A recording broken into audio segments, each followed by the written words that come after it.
Hey, I'm Peter, and you're here for productivity tips, so let's get straight to it. There's no need to write full file names, just press Tab and your terminal will complete them. If multiple files match what you've typed, no autocompletion will happen. In that case, press Tab a second time to see the matches, type more characters to narrow it down, and then Tab again. If you forgot to add a flag, press Ctrl left to jump back one word at a time. Ctrl right goes the other way. Ever need to erase a big part of your command? The days of holding backspace for 5 seconds are over. To delete one word at a time, press Alt backspace. If you want to cancel your command altogether, press Ctrl C.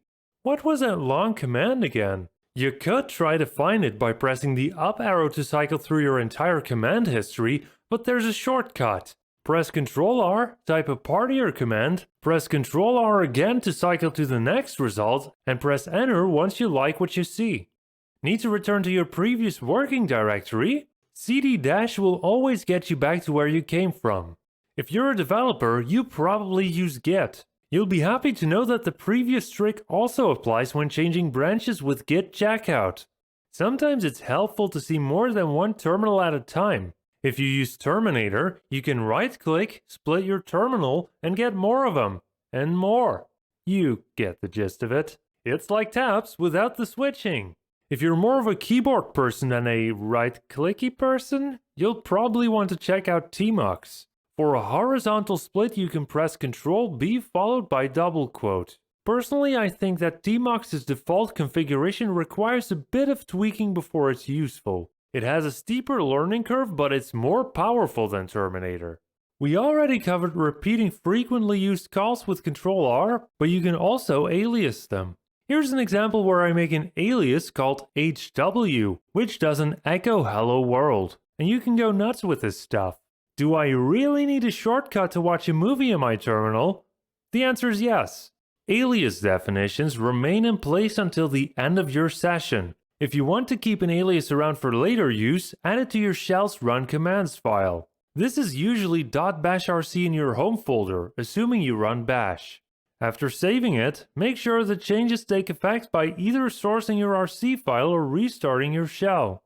You can send the output of a command directly to your system clipboard, but you will need to download Xclip for that to work.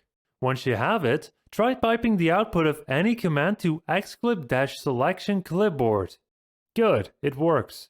But don't remember that command, just make an alias. You know the drill, edit the file, source it, and voila. Now there's a command I can remember. Wayland users, we've got you covered as well. You can use wl-copy instead of xclip, no alias required. Suppose you often reuse the same command with different parameters. For example, here I am resizing images to a certain width. The width and file name are different every time, which rules out aliases. For this purpose, functions exist. Type the name of your new command, parentheses, open curly brace. Then write the actual command you wanted to execute behind the scenes. Use $1 as a placeholder for your first parameter, the width, and $2 as a placeholder for the second parameter, the file name. Close the curly brace and press enter. Alright, that seems to do the trick. Now add the function to your RC file for later use, source it, and you're done. Even when I don't explicitly press Ctrl R, I like getting command suggestions for my history as I type. To make this work, install Z-Shell, which is an advanced bash alternative, and get the Antigen plugin manager using the instructions on their website. Then open your .zshellrc, add the following line to load the Auto-Suggestions plugin, and start a new shell. Let's take it for a spin. Type any command you want. Next time you start typing that command, you'll see a suggestion appear in gray. If you want to accept the suggestion, press the right arrow. I like that this saves you time even when you forget to use Ctrl R. Hey Git users, if you switch between branches a lot, it can be helpful to always see which branch you're on. For this you'll need the OhmyZShell library, which has a ton of other features, its Git plugin, and a compatible theme. Looking sharp there, Z-Shell. But more importantly, when I go to a Git directory, I now see the name of my current branch. This theme also tells me if I have any uncommitted changes. And finally, if you've ever wrestled with shell scripting syntax, syntax highlighting will help you find problems faster. Not only does it show variables and strings in different colors, you'll also be able to tell the difference between a command that exists and one that does not. So there you go! I hope these productivity tips will turbocharge your terminal adventures. Hey, thanks to everyone who voted in the subscriber poll. This video exists because you guys overwhelmingly picked this idea from a list of 5. If you want to make your voice heard in future polls, subscribe to stay in the know. As always, thanks for watching. See you next time.